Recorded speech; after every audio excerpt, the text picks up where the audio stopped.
dalam perspektif sejarah, saya mencoba melihat Demak dalam bahasa kasunyatan, fakta sejarah, gitu deh. Bukan dongeng-dongeng yang sering kita dengar, gitu deh. Itu yang paling sulit di sini. Barangkali panjenengan banyak yang ahli di sini. Kalau melihat Demak itu dulu kan terpisah, merupakan bagian bagian pantai dulu itu kan, dari Semarang kemudian Demak, kemudian Pati sampai kemudian Lasem.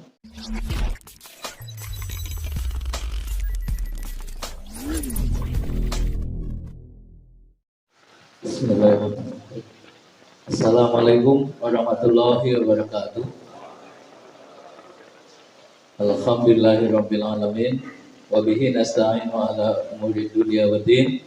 Wassalatu wassalamu ala asyrafil anbiya'i wal mursalin habibina wa qudwatina Rasulillah Muhammad sallallahu alaihi wasallam wa ala alihi wa sahbihi ajma'in. Ba'du. Para sesepuh ini sepuh ingkang menulia rahmatullah, pada sore hari ini kita bersama-sama memanjatkan puji syukur kepada Allah Subhanahu wa taala atas curahan nikmat yang telah dianugerahkan Allah pada kita semuanya. Ada nikmat hujan, Allahumma sayyiban nafi'an, semoga menjadi hujan yang manfaat untuk kita semuanya insyaallah, kaum muslimin muslimat dan bangsa Indonesia insyaallah. Allah Subhanahu wa taala berfirman, A'udzubillahi samiil alim minasyaitonir rajim. Wa kullan naqussu 'alaika min amba'ir rusul ma nusabbitu bihi fu'adak. Wa ja'aka fi hadhil haqq wa mau'izatun wa dzikra lil mu'minin. Telah semua disampaikan kepada Rasul kita sallallahu alaihi wasallam, Nabi Muhammad sallallahu alaihi wasallam, tentang kisah-kisah umat-umat terdahulu, tentang para rasul sebelum Nabi Muhammad SAW, manusabbitu bi fu'adak, yang dengannya membuat Nabi Muhammad SAW menjadi semakin kokoh, semakin membuat beliau semakin mantap di dalam mendakwahkan ajaran agama Islam. Kemudian di dalam kisah-kisah itu ada kebenaran karena datang dari Allah Subhanahu wa taala, zat yang maha benar. Kemudian wa mau'izatun wa dzikra lil mu'minin. Ini yang penting bagi kula lan panjenengan sedaya. Jadi semua kisah-kisah itu menjadi pelajaran, dan tidak hanya pelajaran tapi juga peringatan. Ini yang sering dilupakan, peringatannya. Ada banyak kisah tentang membaca Fir'aun, membaca Namrud, membaca orang-orang yang durjana, tetapi kita tidak mau mengambil sebagai bagian dari peringatan. Kebanyakan umat ini lupa. Wa dzikra lil mu'minin. Maka semuanya menjadi peringatan bagi orang-orang yang beriman. Di dalam surat Asy-Syu'ara ayat 84, 85, Nabi Ibrahim pernah berdoa kepada Allah Subhanahu wa taala. Waj'alni lisana sidqin fil akhirin waj'alni min warasati jannatin na'im. Ya Allah, jadikanlah aku buah pembicaraan yang baik bagi orang-orang yang datang kemudian, dan jadikanlah aku pewaris surga yang penuh dengan kenikmatan. Jadi kalau kita membaca dua ayat ini, sesungguhnya kehadiran kita di dunia itu diantaranya dalam rangka untuk agar nama atau nilai kita itu nama yang baik, sejarah yang baik. Maka setiap orang harus mencatatkan dirinya menjadi cerita yang baik di hadapan manusia, kebenaran tentu, dan di hadapan Allah Subhanahu wa taala. Nah, ini maka kalau istilahnya George Orwell itu dalam novel sejarah 1984 ya, beliau mengatakan siapa yang menguasai masa lalu, dia akan menguasai masa yang akan datang. Itu di masa. Jadi kalau dia ngerti sejarah masa lalu, dia nggak akan mungkin itu masuk lubang untuk kesekian kalinya. Ya, sejarah umat ini sejarah kecemerlangan menurut saya. Sejarah Islam itu sejarah kemuliaan. Kalau jenengan maos Al-Quran gitu deh, itu semua kebesaran itu ada di dalam Islam sesungguhnya. Baik sebelum Nabi Muhammad SAW sampai kemudian pada kita semuanya. Jadi segala kemuliaan itu milik Islam. Walillahil izzah, kan gitu kan? Semata-mata miliknya Allah Subhanahu wa taala. Coba cerita mana yang melebihi hebatnya Nabi Adam alaihissalam, melebihi hebatnya Nabi Ibrahim alaihissalam, melebihi hebatnya Nabi Isa alaihissalam, apalagi melebihi Nabi Muhammad Shallallahu alaihi wasallam. Tidak ada. Cerita-cerita gojek, cerita-cerita kemaksiatan, cerita-cerita keburukan, cerita-cerita kefasikan, kezoliman. Mereka punya cerita itu.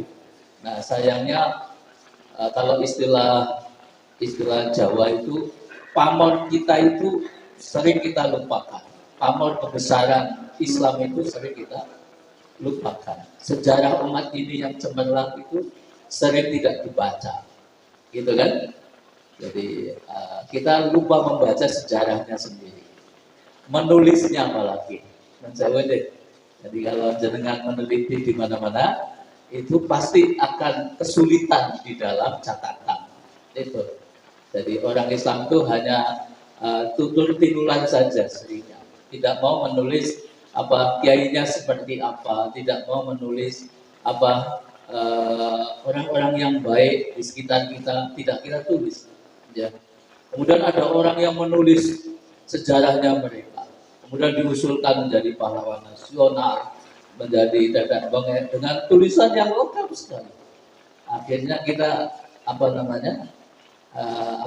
kesulitan mendeskripsikan itu kan sejarah dari umatnya sendiri itu. Itu yang saya dapatkan dari penelitian ya. Saya sekarang misalnya meneliti tentang Ratu Kalinyamat misalnya di Jepara, itu kan, dan diajukan sebagai pahlawan nasional, padahal jasa-jasanya sangat besar sekali. Sementara yang jenengan saya dapatkan kan cerita dari babat tanah Jawa, di mana dia topo, wudo dan sebagainya. Padahal orang Jawa itu kan penuh dengan kinayah, dengan sanepo, kan gitu kan? Jadi tidak mungkin seorang muslimah yang taat kemudian wudo, kan tidak mungkin, kan gitu kan? Tapi yang kita dapatkan cerita Gandolojo atau Danmo Gandul atau Gandul Pacul dan sebagainya itu semuanya tentang Bugil, Ratu Bugil, kan gitu ya. Sampai sekarang ada misalnya di Jepara itu nama-nama seperti itu diasosiasikan kayak di Solo misalnya Kendedes atau seperti itu. Alhamdulillah misalnya. Begitu aja. Itu cara membaca pamor kita yang sudah sudah kebablasan. Ada yang banyak melupakan. Berapa banyak pahlawan Islam yang tidak kita openi namanya kan? Kurang apa Buya Hamka, kurang apa Muhammad Nasir, kurang Prawoto, Mangkubusumo dan sebagainya kan? Tapi kan kemudian orang melupakan, ya. Banyak orang melupakan sejarahnya sendiri. Hanya orang lain menulis, diusulkan jadi pahlawan nasional, sudah selesai. Gitu deh. Nah, kemudian dalam perspektif sejarah, saya mencoba melihat Demak dalam bahasa kasunyatan, fakta sejarah, gitu deh. Bukan dongeng-dongeng yang sering kita dengar, gitu deh. Itu yang paling sulit di sini. Barangkali panjenengan banyak yang ahli di sini. Kalau melihat Demak itu dulu kan terpisah, merupakan bagian bagian pantai dulu itu kan, dari Semarang kemudian Demak, kemudian Pati sampai kemudian Lasem, ya kan, dan seterusnya itu kan pulau yang terpisah dengan Pulau Muria, kan gitu aja, pulau yang terpisah dengan Pulau Muria. Di sana ada Gunung Muria, ada Gunung Pateyon, Ayam, ada macam-macam ya. Ada Keling, ada ya Kecamatan Keling deh. Kemudian ada Jepara, ada Bangsri dan sebagainya itu di sana. Itu ya. Saya pernah penelitian di Jepara beberapa waktu, ya. Mungkin ini keluarga besarnya beliau di Rembang, gitu aja. Jadi saya membaca sejarah itu selalu terkait dengan wilayah, ya. Kebesaran tokoh itu selalu terkait dengan wilayah. Ya. Jadi kalau di Jepara muncul Raden Ajeng Kartini, dipastikan di sebelumnya mesti ada yang lain. Ya, ada Sosro Kartono, kakak beliau yang hebat sekali. Ada Ratu Kalinyamat, ya kan gitu. Ada Pati Unus juga di Jepara, gitu kan. Kemudian ada Ratu Sima, kan gitu ya. Keling, kerajaan Kalingga, dulu kan di Jepara, ya, pusatnya.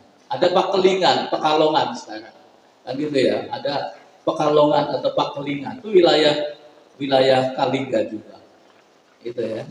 Wilayah Batam, Pekalongan, itu pada abad ke-7 ya, Masehi.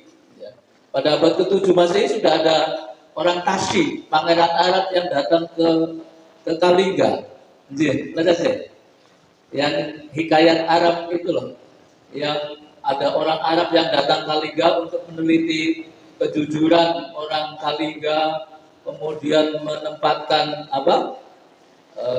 itu ya, emas selama sekian lama tidak ada yang menyentuh emas itu, kan gitu aja. Akhirnya disentuh tangan oleh putra mahkotanya, kan gitu kan. Kemudian dalam sejarah kita melihat ada jari tangannya yang kemudian akhirnya dipotong oleh Ratu Sima. Itu Ratu Sima, besaran Ratu Sima. Jadi pada abad ke-7 sudah ada orang Islam masuk di Kalingga, di Jepara. Ya. Kalau jenengan tidak percaya, jenengan datang ke Rembang, dekat rumahnya istrinya Bapak Haji Zainal, itu aja. 7 kilo dari Rembang, itu ada namanya Desa Punjul Harjo, itu kan. Kecamatan Rembang juga masih dekat Lasem. Itu ada museum kapal kuno abad ke-7-8, kapal Arab, itu jadi di situ. Ya, jadi coba jangan tidak ke sana. Ya, jadi kapal Arab itu kapalnya besar. Saya tulis dalam disertasi saya, itu jadi ada penemuan kapal Arab di Rembang. Itu ya pada abad ke-7-8 menurut Balai Arkeologi Prambanan, itu ya, Yogyakarta. Artinya berarti ada orang-orang Arab yang sudah datang ke Kalingga, itu ya pada abad ke-7 ke-8. Gitu ya. Itu mewakili, jadi wilayah itu selalu terkait dengan tokoh. Ya. Jadi kalau nanti kebetulan beberapa 2 hari terakhir ini saya ada wawancara dengan Republika dan Liputan 6 tentang R.A. Kartini. Jadi kan akan kaget, itu aja. Betapa Kartini itu diantara yang tidak jenengan openi pamornya, itu adalah bahwa dia mengusulkan kepada Kiai Haji Soleh Darat untuk menerjemahkan Al-Quran. Itu kan yang tidak kita tulis itu dalam sejarah Indonesia. Ya. Padahal itu yang paling besar menurut umat Islam kan. Jadi pada waktu itu jenengan bisa bayangkan orang Belanda melarang penerjemahan bahasa Al-Quran ke dalam bahasa daerah, bahasa Jawa apalagi. Kan gitu kan? Supaya orang Jawa tidak mengenal Al-Quran, itu kan? Pada waktu berlaku tanaman tanah paksa, gitu kan? Masih ingat ya tanah paksanya? Jadi setelah Pangeran Diponegoro dan Pakubuwono ke-6 diasingkan ke Manado dan Ambon, kalau yang beruntung Pangeran Diponegoro, yang Pakubuwono 6 dibunuh kan di Ambon, ditembak itu oleh Belanda. Ya, itu karena dua-duanya menyerang Belanda dan memberontak istilahnya Belanda. Itu jadi kemudian setelah itu terjadilah semua ulama-ulama, para panglima perang, para kiai itu Pangeran Diponegoro diburu-buru di mana-mana. Ya, jadi diuber-uber sebagai kalau istilahnya zaman Jenderal Sudirman itu apa namanya itu? Ya gerilya lah gitu deh. Kemudian ada pohon khusus, mereka namanya pohon sawo supaya ditanam di depan rumahnya. Sawu, dari kata sawu artinya rapatkan barisan.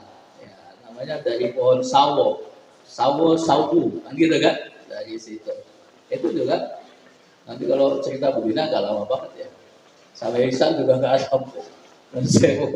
Kalau saya kuat, jangan ya. Nanti bola-balik pipis nang buri. Insyaallah Pak. Jadi itu ada istilahnya Allah Akbar. Jadi pada setelah era 1830 itu era, kalau menurut Kiai Haji Samanhudi itu era perbudakan di Jawa, pribumi itu. Gitu. Jadi orang Jawa pribumi itu kalau ada orang Belanda, itu saya lihat di arsip Usmani malah dapatnya. Jadi kalau ada orang Belanda lewat, maka pribumi itu harus sujud itu di hadapan orang Belanda. Jadi itu ya. Kalau ada orang Cina itu naik tram ya, tram itu kayak angkutan lah. Gitu. Maka orang pribumi tidak boleh ikut bersama itu orang Cina di dalam tramnya itu, tidak boleh. Jadi Belanda menciptakan kelas baru, yaitu kelas Eropa, kelas 1, kemudian kelas Cina, kelas 2, kemudian kelas 3 itu namanya kelas gembel, kalau menurut Cokroaminoto. Ya, Haji Umar Said Cokroaminoto namanya kelas seperempat manusia. Nah, gitu. Itu pada masa itu. Jadi kelas kambing. Jadi pribumi itu waktu itu jadi kelas kambing. Itu sejarah loh ya. Kita bicara perspektif sejarah, tidak politis saya enggak. Itu jadi artinya pada waktu itu bangsa pribumi itu kelasnya seperempat manusia. Oleh Kiai Haji Samanhudi, untuk menjadi manusia sungguhan, maka dia harus masuk Serikat Dagang Islam. Nanti kan? Nah, jadi kemudian di Lawean ini kan jenengan sudah orang Lawean lah sebagiannya.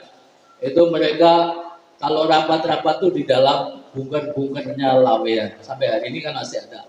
Ya, bunker-bunker Lawean di sebelah situ, orang-orang kaya Lawean jenengan. Bapak ibunya dulu kan punya bunkernya. Saya pernah diberitahu Kiai Haji Samanhudi itu kalau kekayaannya nih Pak Din.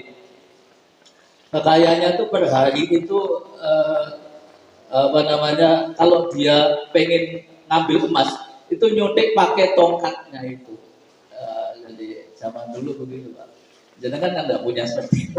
Jadi penghasilan beliau tuh sehari 2.000-an waktu itu golden, di mana gaji bupati waktu itu 800 gulden sebulan. Itu deh. Jadi Kiai Haji Samanhudi itu penghasilannya sehari saja itu 2.000 gulden itu. Sehari itu. Ya.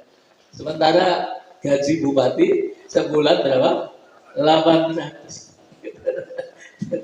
Betapa kayanya beliau. Nah, beliau tidak pernah mungkin Kasunanan juga pernah berhutang pada beliau, kemungkinan ya. Sehingga saya belum klarifikasi, tapi artinya saya pernah mendapatkan cerita itu kepada Kiai Haji Samanhudi itu. Ya, itu semua biaya rapat-rapat Syarikat Islam dulu juga dari beliau. Itu deh waktu beliau mengadakan kongres di Sriwedari, itu kan yang adakan juga sekian kerbo, sekian macam-macam itu dari Kiai Haji Samanhudi. Luar biasa beliau. Gitu. Tapi kan jenengan juga nggak tahu, gitu kan? Banyak yang tidak tahu maksudnya. Gitu deh. Di sana ini yang karena saya melihat ada Turkinya. Jadi Samanhudi Cokro itu memasang bendera gula kelapa satu. Jadi Kasunanan itu, bendera Kasunanan itu namanya bendera gula kelapa. Gitu deh. Kemudian bendera Belanda dua. Yang ketiga Pak, bendera Turki Utsmani. Jadi itu hanya ada di Solo. Jadi Jogja itu tetap pakai bendera Belanda. Gitu deh. Jadi satu-satunya kerajaan di Jawa, memang satu-satunya Kasunanan ya. Kasunanan itu kan kerajaan paling besar di Jawa. Gitu deh. Yang sudah hilang, sudah mulai hilang. Gitu ya. Kalau jenengan nggak mau banding bisa hilang. Jadi artinya Kasunanan tetap memakai bendera gula kelapa, walaupun dia dijajah. Itu eloknya Pakubono 10, Pakubono 9. Gitu deh. Pakubono 10 itu cucunya Pakubono ke-6. Jadi kemungkinan mewarisi darah perjuangan daripada Pakubono ke-6. Ya, itu deh Pakubono 6 itu kalau jenengan tindak ke keraton, jenengan baca wajahnya pasti akan ada simat tertentu, ya. Auranya beda dengan yang lain. Jadi kalau istilah saya itu, saya itu tergerak untuk membaca surah Al-Fatihah, kira-kira begitu. Kalau istilah saya, gitu deh. Saking ada simat kebersihan, wallahu a'lam bishawab. Tapi artinya beliau menolong di Diponegoro dan sebagainya. Beliau melemparkan peluru-pelurunya, peluru emas kepada prajurit di Diponegoro. Itu yang tidak banyak diketahui, gitu, oleh para kita semuanya kadang-kadang. Nah itu saya tadi yang pertama, yaitu bahwa latar sejarah itu menentukan orang-orang yang ada di dalamnya. Nah, maka kalau saya bicara Demak itu juga nanti ada sejarah keniscayaan kaum muslimin, sejarah kemuliaan kaum muslimin. Ini sekitar pada abad ke ini 15-16, saya ada disertasi yang sudah saya bukukan. Jadi itu menyangkut juga sejarah Islam pertama kali masuk Jawa juga ada. Gitu deh. Jadi barangkali itu bukunya itu ya Mas. Pengen satu Mas, saya tunjukkan aja. Ya tidak jualan saya tidak. Memang itu sudah yang menerbitkan Akwam namanya, kebetulan aja. Gitu deh. Kasih. Jadi namanya di bawah Panji Esztergom. Ya, Panji Esztergom itu nama wilayah di Majaristan, di Hungaria. Itu aja. Hungaria dulu adalah wilayah Turki Utsmani. Ya, wilayah Turki Utsmani. Saya menemukan bendera Esztergom itu di Museum Yapı Kredi di Istanbul. Itu asli. Masih sutra tebal, ukuran 3 meter kali 1,8 meter. Itu besar, sutra besar. Iya, bisa dibayangkan kalau jenengan nanti tidak ke Istanbul, mampir di Museum Yapı Kredi, itu ya di Istanbul, nanti akan ketemu bendera ini. Bendera ini ternyata sangat banyak ada di Jawa dan di Nusantara. Itu fakta. Kalau jenengan ke Museum Museum di Amsterdam, itu akan ketemu bendera ini juga. Itu deh. Ke Inggris juga ketemu. Ya, ke negara-negara bekas Turki Utsmani juga ketemu. Jadi kalau di Jogja namanya Kiai Tunggul Wulung, di Kasunanan juga Kiai Tunggul Wulung. Pare Anom namanya, gitu deh. Jadi namanya bendera Pare Anom. Nanti ketemu di Aceh juga ada namanya itu namanya ya, saya lupa. Apalagi di Rio, apalagi di Johor, apalagi di itu pasti ketemu. Ya pasti itu. Di Ternate, ya di Jawa itu banyak sekali. Ya, saya ketemu bendera Kiai Tunggul Wulung itu peninggalan PB 10 itu di Cepogo, di tempat peristirahatannya Sunan Pakubuwono ke-10. Itu nih. Jadi itu tentang apa namanya? Tentang bendera ini. Di mana-mana ada. Jadi kalau jenengan melihat bendera Turki kan di mana-mana ada ya. Yang semisal dengan Turki. Di Pakistan, di Libya, di mana-mana kan gitu deh. Semua negara-negara yang dulunya itu di bawah kekuasaan Turki Utsmani pasti benderanya seperti itu. Ya kan? Pak Nasir, itu kan benderanya juga Pak Nasir. Bendera Masyumi, bendera Syarikat Islam itu kan juga bendera Turki Utsmani itu sebenarnya. Kan itu ya. Jadi artinya ya itu sejarah kita. Jangan sampai itu dilupakan. Itu fakta sejarah gitu deh.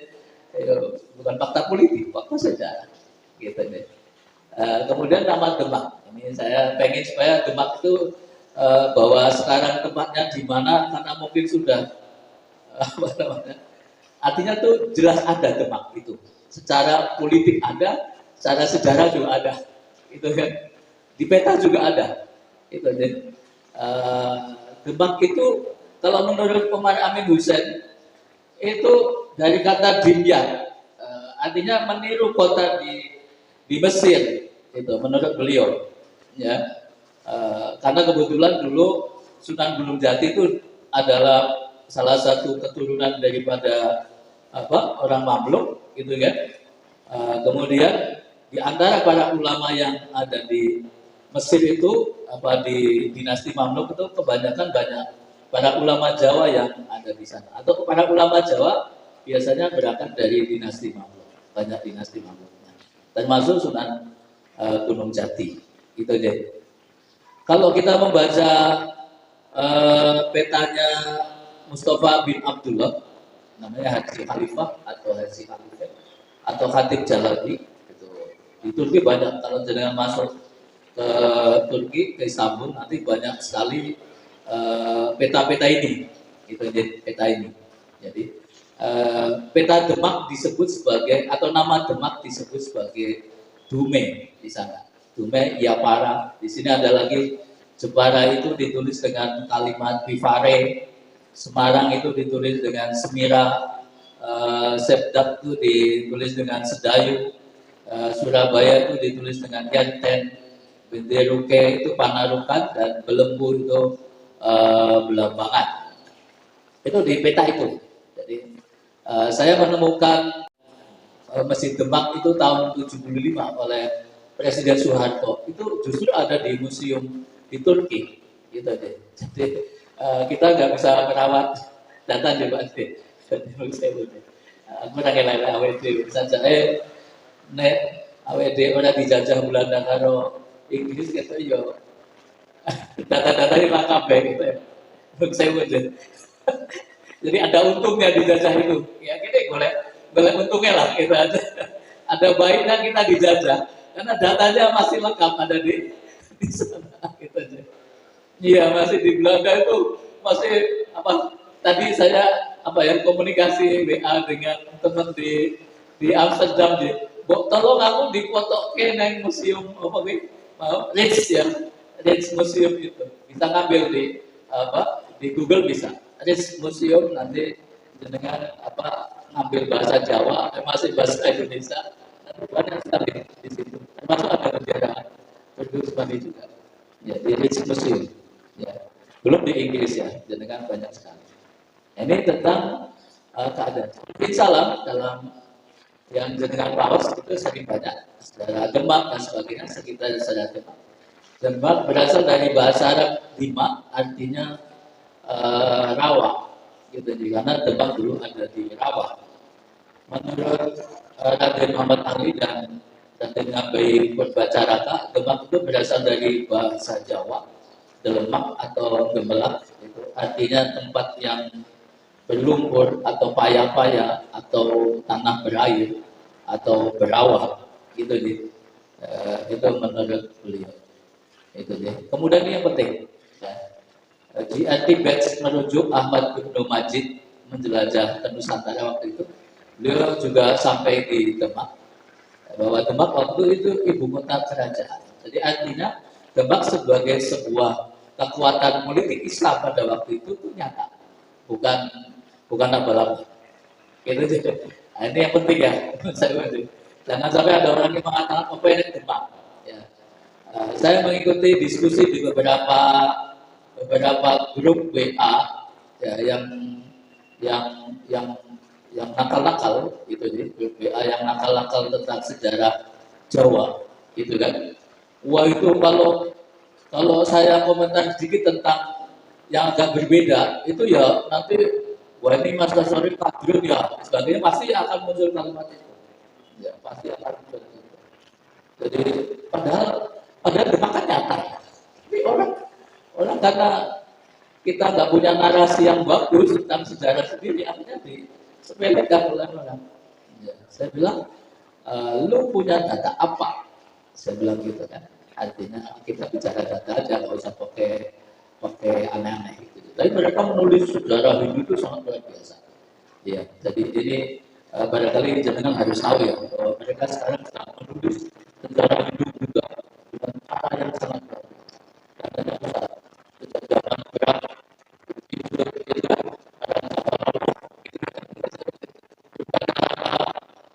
kan kemudian bisa jaya diri dan sebagainya. Itu kan orang-orang lulusan leader semuanya, gitu deh. Dan mereka teguh sampai hari ini menulis sejarah Hindu dengan sangat rapi. Gitu. Sementara kita sudah mulai rasa-rasa belajar sejarah, gitu ya. Saya uji itu supaya Broto ya bu anak enek sih pasti nawaran hukum siji apa sejarah lah maksud nang sejarah hukum kabeh kaya Pak Kiai Kalono di sana kan nggak semuanya ya gitu ya oke atau Kiai Marsito kan seluruhnya ada yang sinau sejarah lah biar ada yang ngerti biologi jadi sesungguhnya setelah kita bahasa Jawa huruf Jawa itu hilang sesungguhnya kita sejarah peradaban Islam Jawa itu kemudian mulai diganti dari Jawa Islam menjadi Islam Jawa sebenarnya itu ya yang harus jangan nanti sadar itu yang dulunya apa Jawa Islam sekarang sudah mulai diarahkan kepada Islam Jawa ya kan jadi sudah itu makanya saya selalu kontak teman-teman saya di Radia Pustaka yang masih ada keyakinan yang bagus ya. Cobalah ke Mangkunegaran biar museum kan sekarang bagus-bagus sih museumnya mungkin anak-anak kita yang ngerti aksara Jawa sudah harus masuk lagi di situ karena banyak sekali sejarah babat serat yang harus dibaca ya kalau itu nanti ditulis ulang oleh mereka diganti nah itu kan sudah selesai urusannya ya kan jadi kalau jenengan baca sastra.org nanti akan banyak sekali ketemu nanti bacalah sastra.org jadi nanti akan ketemu dengan banyaknya apa namanya serat atau babat di situ saya biasanya ngambil kemudian saya konsultasi dengan teman-teman yang ngerti bahasa Jawa. Saya itu orang muda bahasa Jawa. Generasi saya, generasi jenengan banyak yang tidak muda bahasa Jawa. Artinya ketika aksara Jawa hilang, artinya peradaban Islam sebagai peradaban Islam itu hilang. Itu yang hebatnya. Hilang kan? Jenengan kan bangga kita huruf Jawa hilang. Ternyata akhirnya di belakangnya banyak yang hilang. Awalnya saya juga begitu, Pak. Alhamdulillah, kangelan sinau aksara Jawa kan gitu kan. Setelah saya ketemu ahli filologi orang luar, baru saya sadar. Ternyata mereka sudah ngerti apa tulisan aksara Jawa, sementara orang Jawa sudah tidak bisa. Kalau mereka mengganti aksaranya udah rampung kan sebenarnya. Ya, termasuk pegon dan sebagainya. Arab pegon jenengan juga mungkin paling ya di Jawa Tengah kelihatannya Arab pegon sudah kecuali di pesantren pesantren sisir lah. Kalau di sini sudah mulai hilang. Ya. Saya ke Gresik, ke Sendang Duur, ke mana-mana itu itu ketemu dengan kisah Sunan Derajat, kisah Malik Ibrahim dan sebagainya, kan sesuatu yang luar biasa. Artinya dari sesuatu yang nyata, kemudian karena kelemahan kita, akhirnya nyata itu jadi hilang dan kita nggak bisa punya narasi lagi. Kita nggak bisa membantah kalau mereka orang-orang yang tidak suka Islam, Islamofobia dan sebagainya, itu punya data masalahnya. Jadi itu yang ingin saya sampaikan supaya kita sadar sejarah. Sudah dalam Demak pertama Raden Fatah itu nih. Itu Fatah dari surat Al-Fatah tentu ya, dari Fathun Qarib, Nasrun minallah wa Fathun Qarib, kemenangan tauhidullah atas kebatilan dan syirik, itu artinya Al-Fatah. Kalau di sini, kalau di Mangkuk kalau di Pakubono 10 dibikin sebuah masjid namanya Masjid Al-Fatih namanya. Jadi tapi kan Al-Fatih sudah hilang juga sejarahnya, ya kan? Situsnya juga banyak dihancurkan dulu waktu ada geger-geger zaman dulu. Ya. Itu Muhammad Al-Fatih. Itu warisan Turki yang ada di Kasunanan di antaranya. Ya. Muhammad Al-Fatih, Masjid Al-Fatih. Jadi Sultan pembebas Konstantinopel. Utuhnya Jawa dalam anti Hindu pada tahun 1478 hampir berbarengan dengan Konstantinopel pada 1453. Gitu kan? Artinya tetap suasana kebatinan itu muncul sangat kuat baik di Turki maupun di Jawa. Kira-kira begitu aja Pak. Di Mamluk, di Turki, di Hijaz pasti sampai ke Nusantara. Ya, kebesaran Turki Utsmani. Ya. Raden Patah putra Brawijaya pertama. Brawijaya pertama itu Kertawijaya yang bertakhta antara 1447 1451. Jadi menurut sejarawan Atmo Darmito, tidak mungkin dia putra Brawijaya kelima, karena kalau dari sisi umur sangat sulit, gitu. Ya, dari sisi umur sangat sulit. Jadi kalau Raden Patah pada masa Brawijaya 5 itu sudah berumur sekitar 35 tahunan, itu jadi sekitar 35 tahun. Artinya kalau dia anaknya Brawijaya 5 itu barangkali banyak yang menyaksikan. Maka kemudian Raden Atmo Darmito menulis bahwa Raden Patah adalah putra Raja Majapahit yang Kertawijaya. Jadi setelah Raden Wijaya, kemudian berikutnya siapa? Jangan juga lupa. Sampai Hayam Wuruk meninggal tahun 1389. Itu Hayam Wuruk. Gajah Mada meninggal 1364. Gajah Mada. Ya. Patih Nala, Patih Armada Maritim Majapahit itu sampai di Pasir, kemudian pulangnya membawa diantaranya istrinya Kertawijaya. Ya. Dulu fikirnya tidak tahu, belum sampai kayak fikir zaman sekarang. Gitu ya. Fikir di mana putri Islam kemudian menikah dengan yang belum Islam. Ya. Atau barangkali masuk Islam, tetapi tidak disebarluaskan di masyarakat. Bisa jadi akadnya akad Islam mungkin. Ya. Karena pada masa itu orang beragama itu tidak penting. Jadi seorang di Majapahit itu Hindu sama Buddha itu campur. Gitu. Makanya namanya Siwa Hindu, gitu ya, atau Siwa Buddha. Ya. Siwa Buddha itu artinya Hindu dan Buddha. Jadi agama Majapahit itu adalah Siwa Buddha.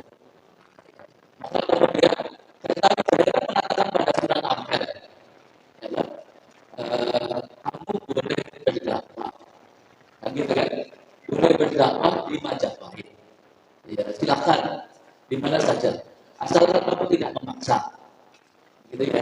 Itu kata Kertawijaya kepada Sunan Ampel.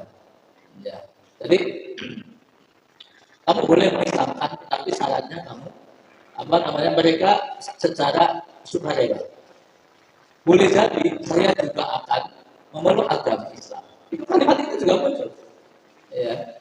Jadi boleh jadi saya juga akan memeluk Islam. Ya. Itu disampaikan oleh Pangeran Diponegoro dalam Babad Diponegoro juga ada. Dalam Babad Wali Sana, bukan Wali Songo ya. Mungkin Wali Songo itu juga dari kata Wali Sana. Wali itu wali, sana itu artinya mulia dalam bahasa Arab. Kan itu deh. Lidah Jawa jadinya Wali Sana. Ya gitu ya Pak ya. Lidah Jawa jadi Wali Sana. Gitu ya. Kayak kali jaga. Itu kan dari bahasa Arab Qadhi Zaka. Qadhi itu artinya hakim, Zaka itu yang suci. Ya. Maka ada namanya Joko, itu artinya anak yang belum yang masih suci. Zakat. Zakat itu mensucikan. Kan gitu deh. Kali jaga, Qadhi, zakat. Kan gitu deh. Tapi orang Jawa biasanya lidahnya mudahnya kali jaga. Gitu ya. Kayak semelah itu kan dari bahasa Arab samillah, kemudian jenengan mengatakan semelah. Gitu ya. Samillah, sebutlah nama Allah. Samillah wa kul bil yamin. Kan gitu kan. Jadi sebutlah nama Allah dan makanlah dengan tangan kanan. Kan gitu kan. Jadi artinya apa ya namanya? Ya banyak serapan bahasa Arab yang dijawakan banyak. Nanti kalau mau penelitian luar biasa banyaknya. Ya.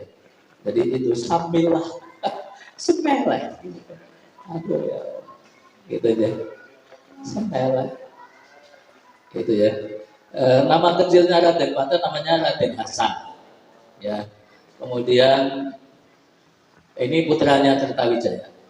Kemudian dari Garwo Ampil kan gitu kan.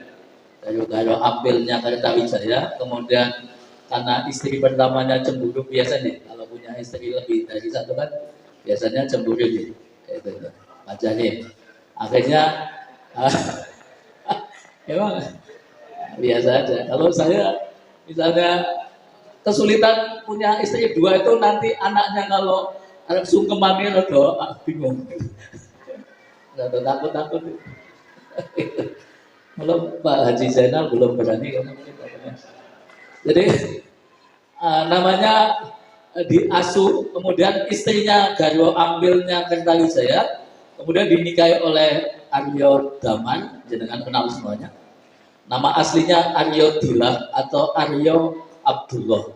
Aryo, orang Ningrat dulu namanya Aryo itu biasa. Nama Aryo Abdullah, jadi Aryo Dilah, Aryo Daman, jadi gitu deh. Maka kalau jenengan ketemu orang Palembang, itu masih nganggap kita itu sedulur sepuh. Itu aja. Jadi panjenengan itu sedulur sepuh daripada orang Palembang. Ya, karena dia juga merupakan keturunan Majapahit. Gitu aja. Jadi Raden Hasan pergi ke nyantri ke Sunan Ampel bersama Sunan Giri dan putra-putra Sunan Ampel yaitu Sunan Bonang dan Sunan Derajat. Saya lagi nulis buku tentang Sunan Bonang kebetulan. Jadi artinya karena banyaknya sejarah yang hilang. Sementara Sunan Bonang itu tulisannya masih asli, orisinal, masih ada di Itali maupun yang ada di Belanda. Makanya jangan sampai sejarah Bonang itu hilang. Ya, jangan sampai. Lalu salah satu-satunya warisan Demak yang paling utama. Jadi kan kalau baca sejarah pasti ketemu Suluk Bonang, kan gitu kan? Kalau di orang Belanda Drewes namanya Handboek van Bonang, kan gitu ya? Itu ada, masih ada namanya, masih asli. Sekarang masih ada. Namanya Musyawaratan Para Wali, itu ada, masih ada. Ya. Itu hampir di setiap kitab babat masih ada Musyawaratan Para Wali, permusyawaratan para wali itu masih ada. Tapi kan kita sudah lupa semuanya, kan? Sehingga yang sampai kepada kita film tentang Kalijaga yang apa namanya semedi di kali sampai 3 tahun, rambutnya koyo nganti apa kan? Gitu dan sebagainya. Yang sampai pada kita itu akhirnya, ya, bahwa seorang Kalijaga adalah qadhi, seorang hakim usianya beliau sangat sepuh sampai menjelang Mataram muncul itu beliau masih ada. Kan itu ya. Beliau membersamai orang-orang pengging yang sangat sekret itu, yang kemudian menjadi muridnya Sesiti Jenar, Manunggaling Kawulolan Gusti itu ini. Itu juga beliau bersamai, ya. Ya, walaupun tidak tuntas kan karena beliau sedo wafat itu, ya. Mendirikan Mataram ikut juga, gitu kan. Dan sebagainya. Itu Sunan Kalijaga, Sunan Kudus. Di sini ada nama desa Kudusan di daerah Gumpang, di situ ada Kudusan.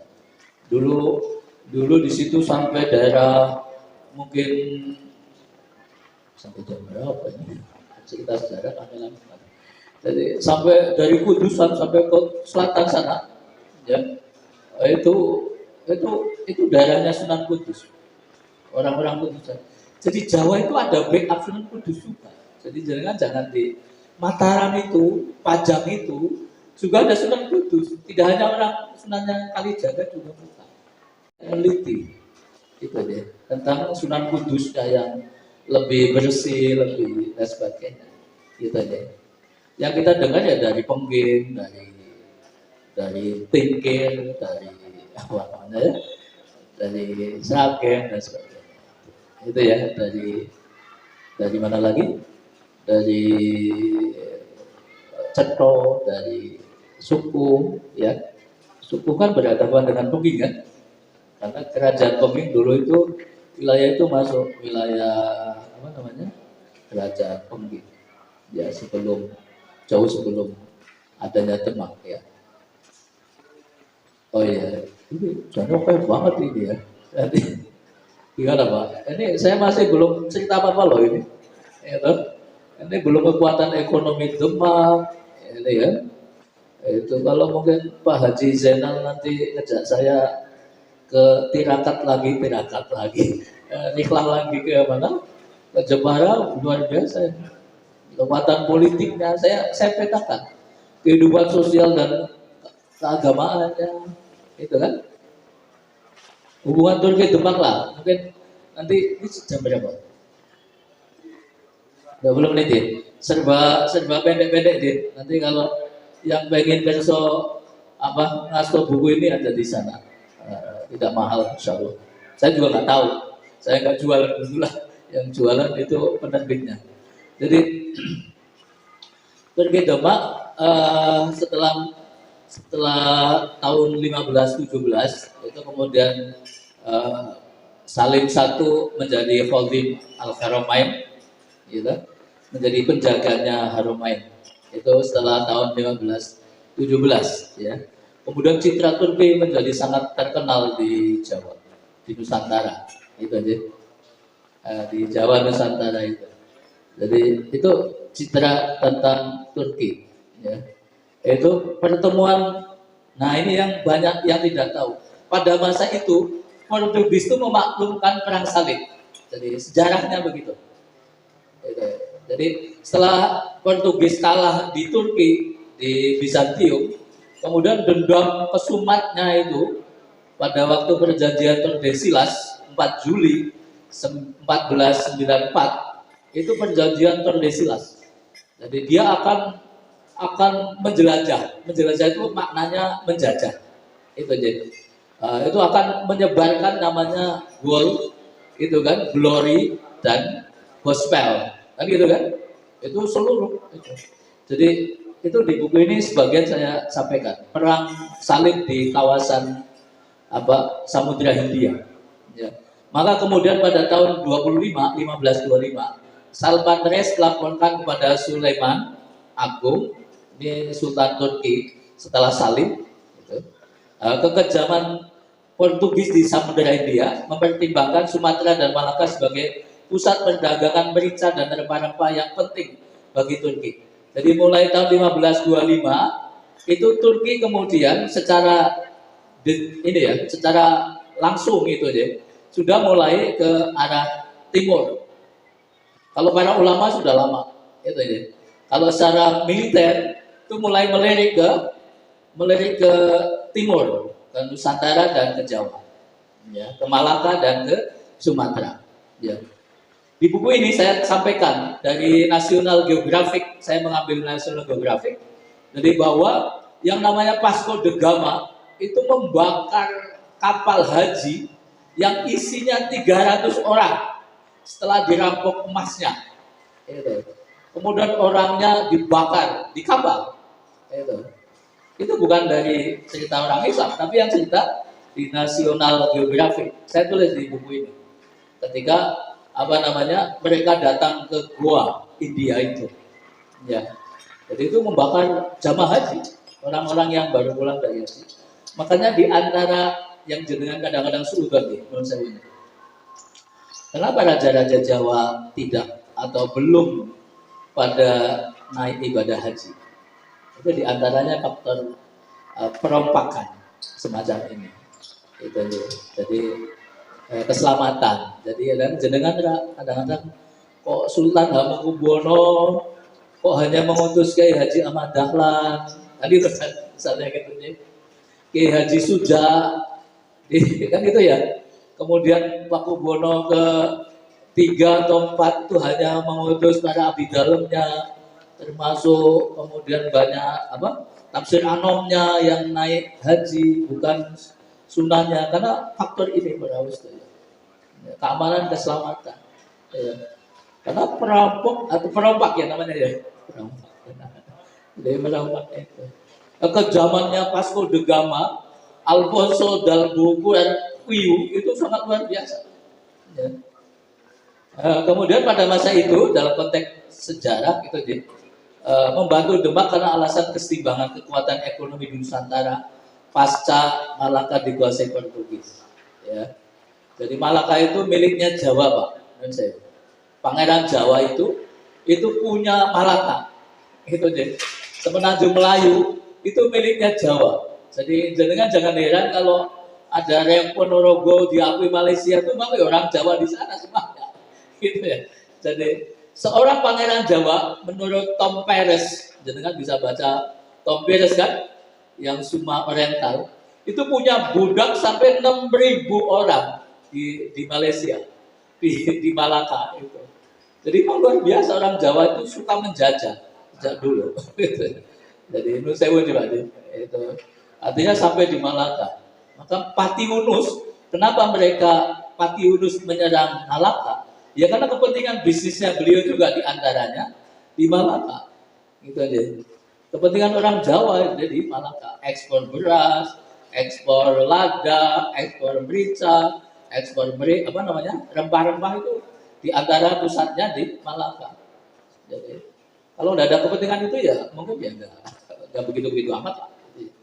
Demak sebagai benteng atas masuknya pengaruh Kristen dan perang salib di Kepulauan Nusantara dan sekitarnya. Jadi ada 3 kepulauan, 3 kerajaan pada masa itu menurut sejarawan Inggris. Itu Demak, Aceh dan Ternate. Itu yang menghalangi Portugis masuk di Nusantara. Jadi itu ada di buku histori tentang di Jawa itu ya. Nah, beliau menulis. Di buku ini saya ceritakan semuanya. Kemudian catatan pelancong ini menurut Tom Peres nih, ya. Jadi ini penting ya. At the time when there were Haiti. Jadi bangsa Muslim itu sudah banyak di Jawa sebelum kerajaan Demak. Jadi nanti bisa tercengang gitu ya, tercengang. Di Majapahit, di Singosari, di Jenggala itu sudah banyak orang Islam yang mungkin di sana. Kalau di Jenggala mesti ada prasasinya Lerang, Fatimah gitu guys. Ini saya bahas sedikit ya Pak ya. Kemudian menurut Graf and Pizet juga sudah ditulis di situ. Namanya ini setelah Syekh Nurullah, Syekh Sunan Gunung Jati setelah kembali ke Nusantara menganjurkan Raja Demak untuk bertingkah laku seperti raja Islam yang benar-benar. Gelar dan nama bahasa Arab kiranya dapat dipakai sahnya niat untuk menjadi Demak ibu kota kerajaan Islam. Ini Sultan Trenggono dikabarkan mendapatkan gelar Sultan itu dari Turki Utsmani. Ya. Menurut penuturan Sunan Gunung Jati, itulah. Ini diceritakan oleh sejarawan Grab dan Pijet ya. Japanoloh ini Japanoloh. Ya. Kemudian berikutnya, nah ini Pak, yang saya tulis di sini nih, jangan bisa wawas ya. Jadi waktu itu Sultan yang memaksa Portugis untuk hengkang itu Demak, kemudian Aceh dan Ternate. Ini menurut Bernard Flecker. Ini sudah diterjemahkan buku ini. Ya.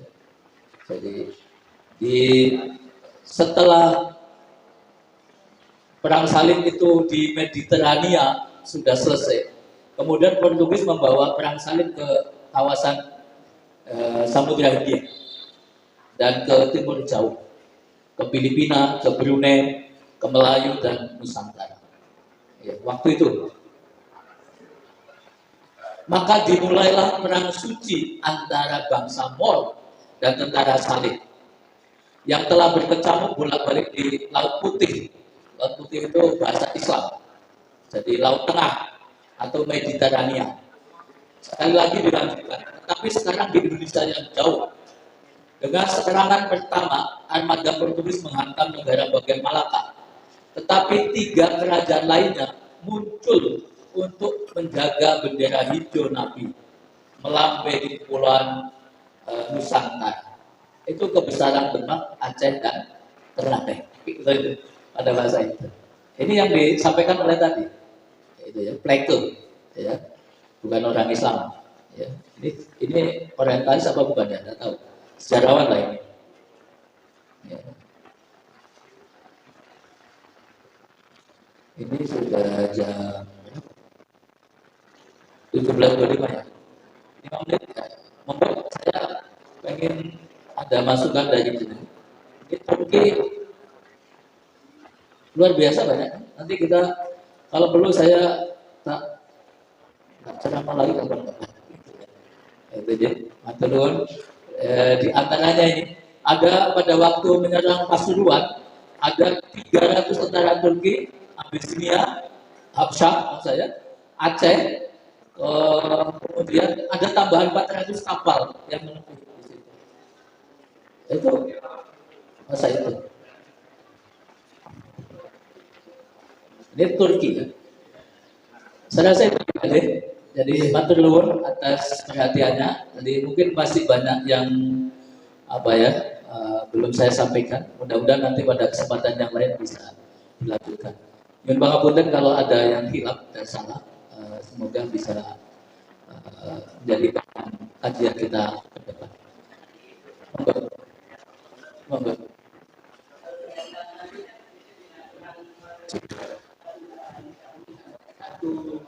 1835 Pak. Yang mana Pak? Tadi dia disebutkan. Perangnya di Ponorogo kan 1830, 1825 sampai 1825 sampai 1830. Iya. Itu kan dekat dengan tahun-tahun itu. Ya. Apa waktu itu tidak? Agak jauh sih. Dari 15 abad 16 ke abad 19. Masih atau 300 tahun.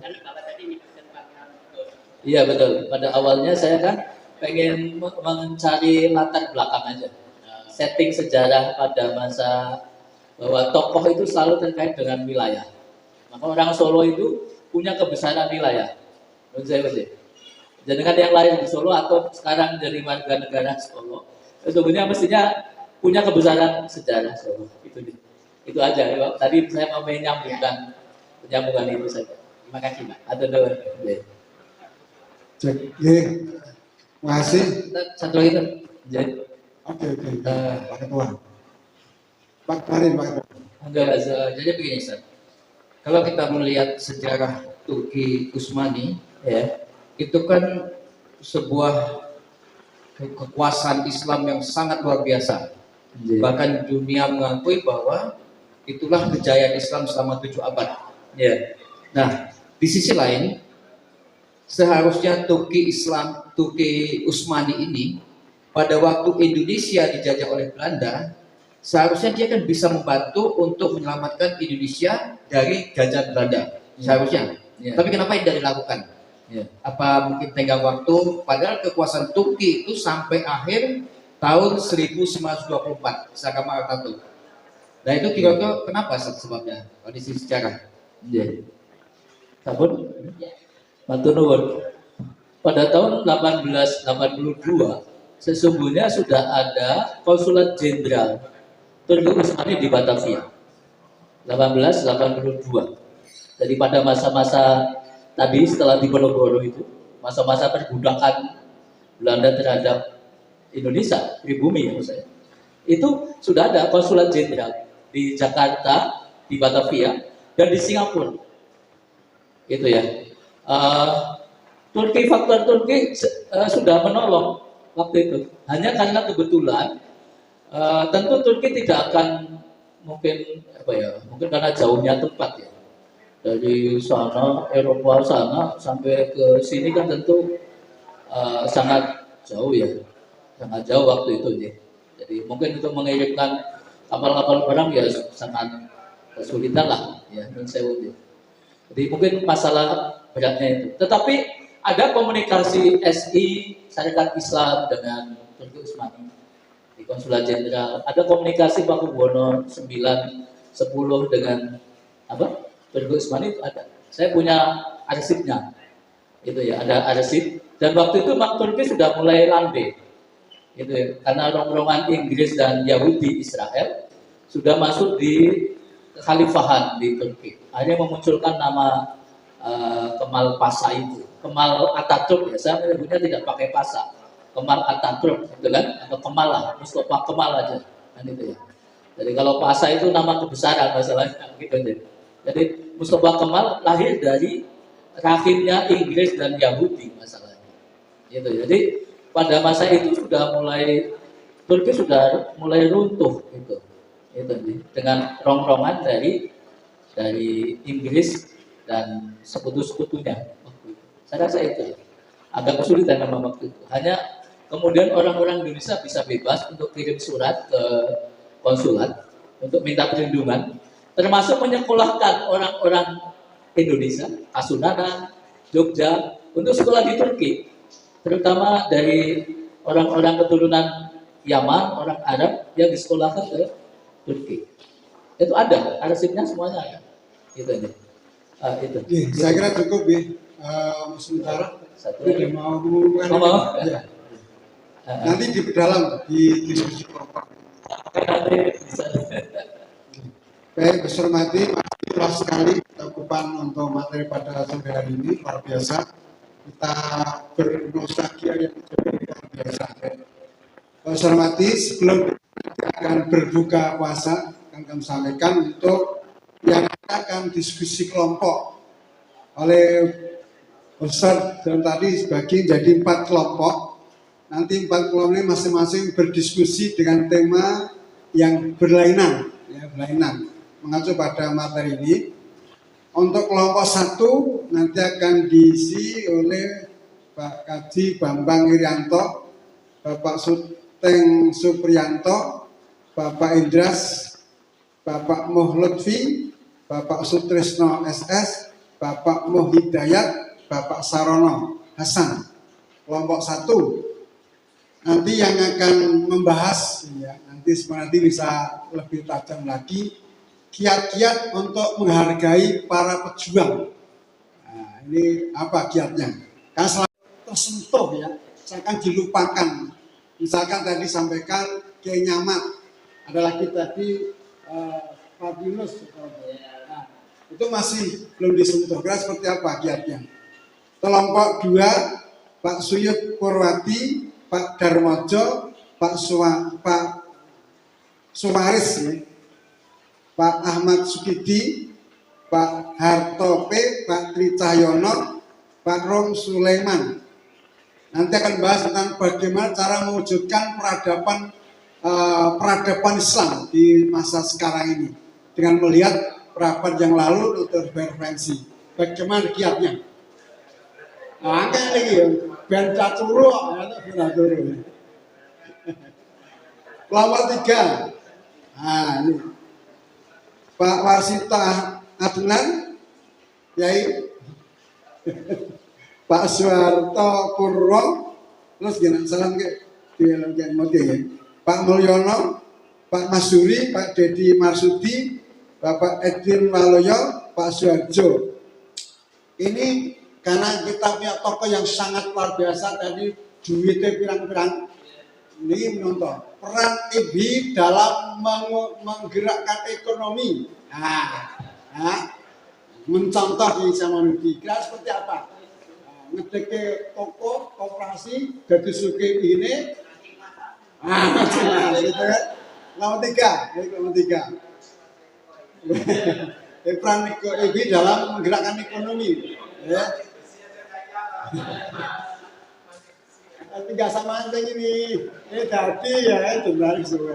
Kelompok 4 Pak Suparwanto Damai dari Cing ya, Pak Suparwanto Damai, Pak Herenadi, Pak Eswanto, Pak Joko Winarno, Pak Tutun Susipto, Pak Eli Ahdianto, Pak Joko Surono. Nanti akan bahas tentang ini.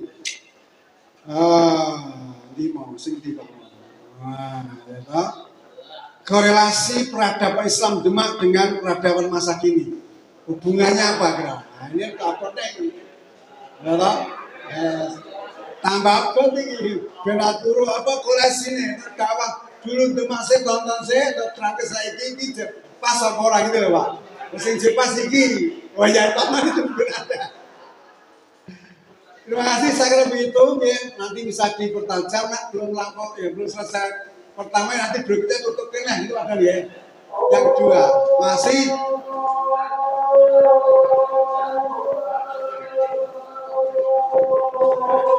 oke Pak dia. Masih mari kita buka bersama. Assalamualaikum warahmatullahi wabarakatuh. Bismillahirrahmanirrahim. Buka bersama.